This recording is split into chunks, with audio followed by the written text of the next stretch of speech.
Mbaniriza ku channel yange. Leero ngenda kubeera nga mbalaga batya bwe tusobola okubeera nga tufumba ekibuumba ekyenvu oba ekirimu ssupu nga kiri flavorful, nga kiri delicious. Oba gwe mulundi gw'okusoose ku channel yange nkwaniriza, teweerabira kubeera ng'osubscribinga, likinga video and leave a comment below. So tutandike. Beera nga ofuna ekibuumba, kiggyeeko oluliba oba sikiini eyo eba eriko. Sikiini eno tetugifumbirako ku kibumba kuba singa oba ogifumbiddeko ekibumba kiba kigenda kuvaayo nga kikaluba, ate ng'ekibumba kirina kubeera nga kiri soft and tender.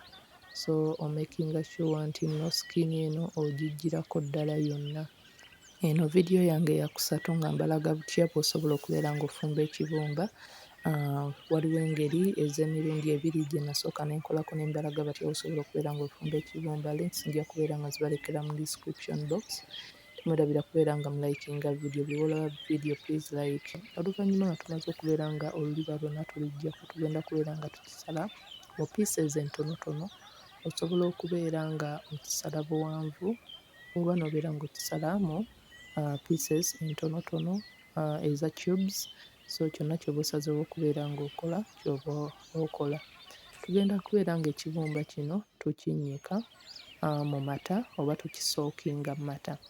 Okusookinga ekibumba mu mata kikiyamba okubeera nti kivaamu simeeri eyo oba tesiti eno ey'omusaayi, n'ekirala ne kigimeekinga okubeera nti ekibumba kivaayo nga kiri soft and tender, kivaayo nga kiri juice bulungi nnyo like nga kigonda, ate era kikuyamba n'okureducinga time gye wandimaze ng'oli mu kubeera ng'ofumba ekibumba okubeera nga kijja.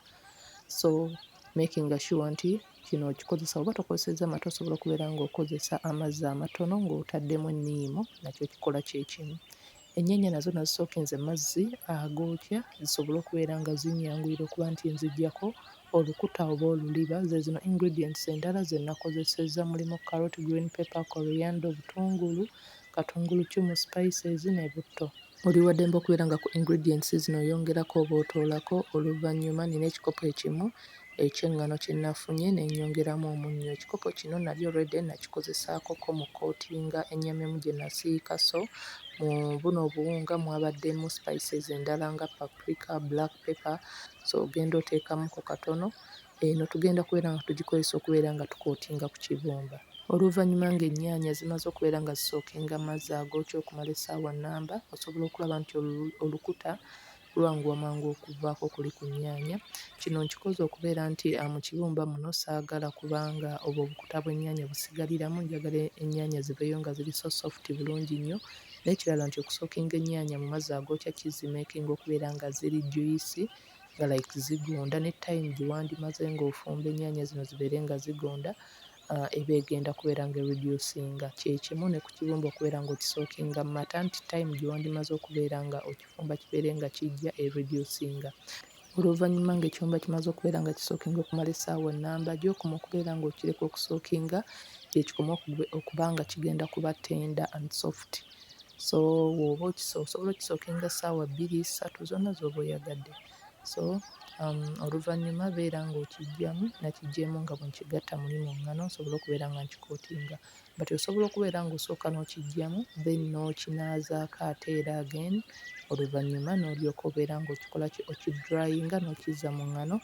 But nze naki-addinze direct mu buwunga ne nkitandika okubeera nga nkikootinga mu ŋŋano eno.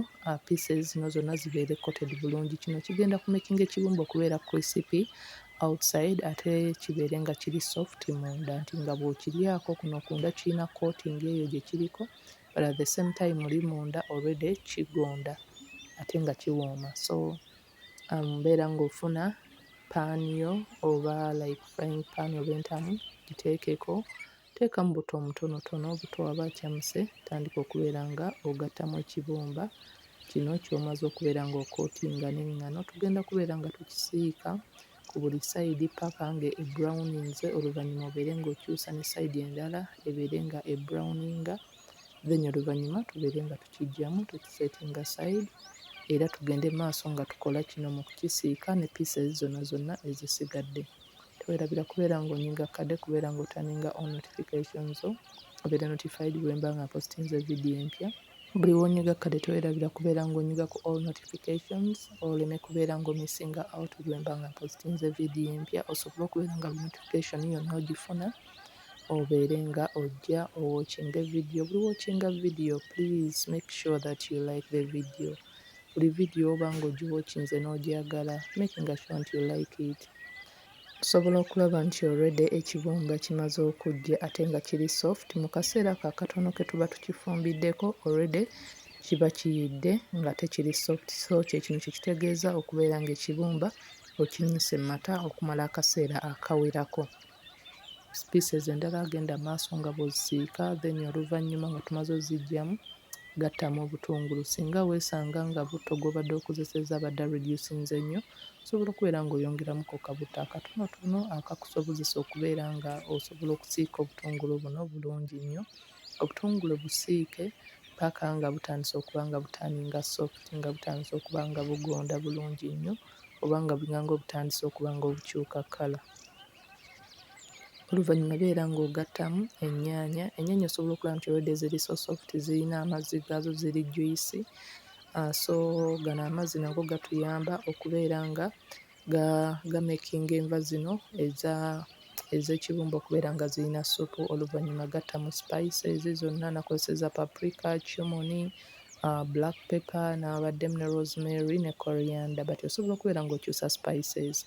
Nakola vidiyo nga mbalaga spices wa gye nzigula na buli spice bagiyita batya na ki kyekola, so link nja kuba ngibalekera mu description box. Tugenda kubeera nga tufumba ennyaanya zino paka nga zisofteninze nga like zigondedde ddala bulungi nnyo. Osobola okuba nga wakozesezza tomato paste oba ng'ennyaanya waziblendinze. Kino kiyamba okubeera nti oreducinga time gye wandimaze ng'oli mu kufumba ennyaanya.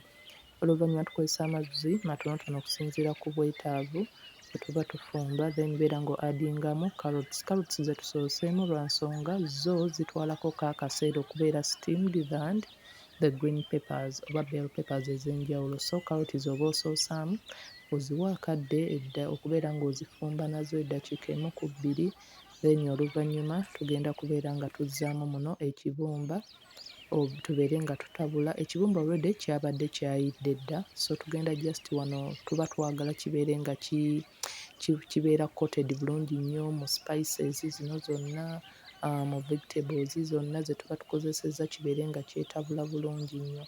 Naye nga kyo tokirindako, tetugenda kubeera nga tukireka kutokota kubanga kyayidde dda. Beera ng'ogattamu green pepper oba wakozesezza bell peppers ez'enjawulo nazo osobola okubeera nga kati ozigattamu nga eya green ng'eya red ne yellow. So beera nga ofumba, osobola okulaba nti ekibuumba kiri almost ready. Tugenda kubeera nga tukozesa amazzi amatonotono okuba nga nkyongeramu kibeere ng'ekiyinamuko ku supu.